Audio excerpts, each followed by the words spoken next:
ଦେଖନ୍ତୁ ଭୋଟ ହେଉଛି ଗଣତନ୍ତ୍ରର ଆତ୍ମା। One man one vote. ଯଦି ୱାନ୍ ମ୍ୟାନ୍ ୱାନ୍ ଭୋଟର ଆଧାରରେ ସମ୍ବିଧାନ ଚାଲିଛି ଏବଂ ଗଣତନ୍ତ୍ର ଚାଲିଛି, ସେଇ ସମୟରେ ଯଦି ଫେକ୍ ଭୋଟର ମାନେ ଯୋଡ଼ି ଦିଆଯିବ ଏବଂ ଯେଉଁମାନେ ଭୋଟର ଲିଷ୍ଟରେ ବାରମ୍ବାର ନାଁ ରହିବ, 5ଟି 6ଟି କାରଣ ମଧ୍ୟ ରାହୁଲ ଗାନ୍ଧୀ ଦେଖେଇଛନ୍ତି ଯେ କେଉଁପରି ଭାବରେ ଗୋଟିଏ ବିଧାନସଭା କ୍ଷେତ୍ରରେ ପାଖାପାଖି 1 ଲକ୍ଷରୁ ଅଧିକ ଭୋଟ ଜାଲିଆତି ହେଇଛି ଓ ସେମାନେ ସବୁ ଭୋଟ ଦେଇଛନ୍ତି।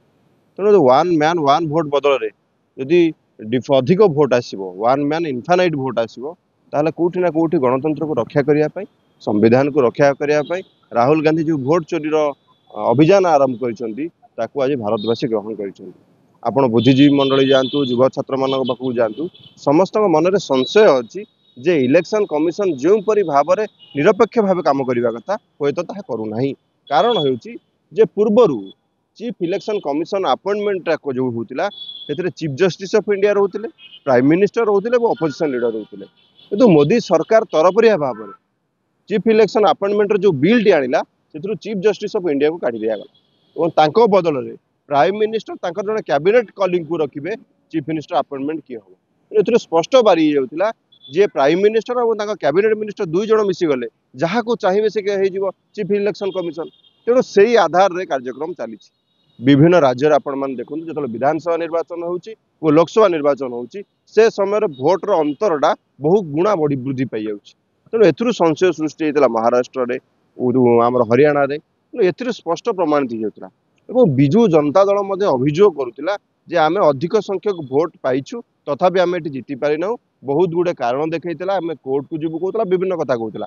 ଗତକାଲି ଯେତେବେଳେ 300ରୁ ଉର୍ଦ୍ଧ୍ୱ ସାଂସଦ ପାର୍ଲାମେଣ୍ଟରୁ ବାହାରିକି ଇଲେକ୍ସନ କମିଶନ ପର୍ଯ୍ୟନ୍ତ ମାର୍ଚ୍ଚ କରି ଯାଇଥିଲେ, ଡିମାଣ୍ଡ ନେଇକି ଯାଇଥିଲେ, ସେଥିରେ ବିଜୁ ଜନତା ଦଳ ନଥିଲା। ଓଡ଼ିଶାରେ ଗୋଟେ କଥା, ଓଡ଼ିଶା ବାହାରେ ଦିଲ୍ଲୀରେ ଗୋଟେ କଥା। ଆପଣ ଓଡ଼ିଶାରେ ଗୋଟେ ରୂପ ଆଉ ଦିଲ୍ଲୀରେ ଗୋଟେ ରୂପ, ଏହାକୁ କେହି ସହ୍ୟ କରିପାରିବେ ନାହିଁ। ଯଦି ଆପଣ ଗଣତନ୍ତ୍ରକୁ ବଞ୍ଚାଇବା ପାଇଁ ଚାହୁଁଛନ୍ତି, ଯଦି ବିଜୁ ଜନତା ଦଳର ମୁଖ୍ୟ ନବୀନ ବାବୁ ଏବଂ ତାଙ୍କ ଦଳର ନେତା ଗଣତନ୍ତ୍ରର ସୁରକ୍ଷା ଚାହୁଁଛନ୍ତି, ଭୋଟ ହେରଫେରି ମାମଲାରେ ସିଏ ଜାଣୁଛନ୍ତି ଯେ ତାଙ୍କ ପାଇଁ ମଧ୍ୟ ଭୋଟ ହେରଫେରି ହେଇଛି, ତାହେଲେ ସେ କାହିଁକି କାଲି ସାମିଲ ହେଲେ ନାହିଁ? 300ରୁ ଉର୍ଦ୍ଧ୍ୱ ସାଂସଦ କେବଳ ତ କଂଗ୍ରେସ ଦଳରୁ ନଥିଲେ, ଇଣ୍ଡିଆ ଆଲାଏନ୍ସର ସବୁ ସାଂସଦ ମାନେ ଯୋଗ ଦେଇଥିଲେ। ଯେଉଁମାନେ ଇଣ୍ଡିଆ ଆଲାଏନ୍ସରେ ନାହାନ୍ତି, ଆମ୍ ଆଦମୀ ପାର୍ଟି, ସିଏ ମଧ୍ୟ ଯୋଗ ଦେଇଥିଲା। ତେଣୁ ବିଜୁ ଜନତା ଦଳ କାହା ଚାପରେ ଚେପା ହେଇଯାଉଛି ଯେ ଦିଲ୍ଲୀ ଗଲାବେଳୁ ତାଙ୍କର ସ୍ୱର ଯେଉଁ ଶାଣିତ ହେବା କଥା ସେ ନରମ ହେଇକି ରହୁଛି। ତେଣୁ ବିଭିନ୍ନ ପ୍ରସଙ୍ଗ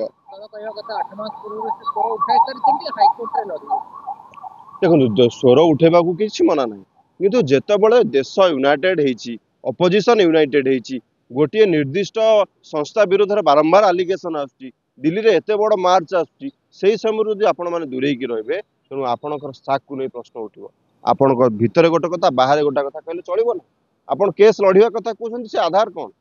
ଆପଣମାନେ ଯଦି ଗଣତନ୍ତ୍ରରେ ଲୋକମାନଙ୍କ ପାଖକୁ ଯିବେ ନାହିଁ, ଇଲେକ୍ସନ କମିଶନକୁ ଡିମାଣ୍ଡ ଦେବେ ନାହିଁ, ତାହେଲେ କେବଳ ଏହା ଲୋକ ଦେଖାଣି ହେଇକି ରହିଯିବ। ସବୁ ତ କୁହାଯାଇଛି।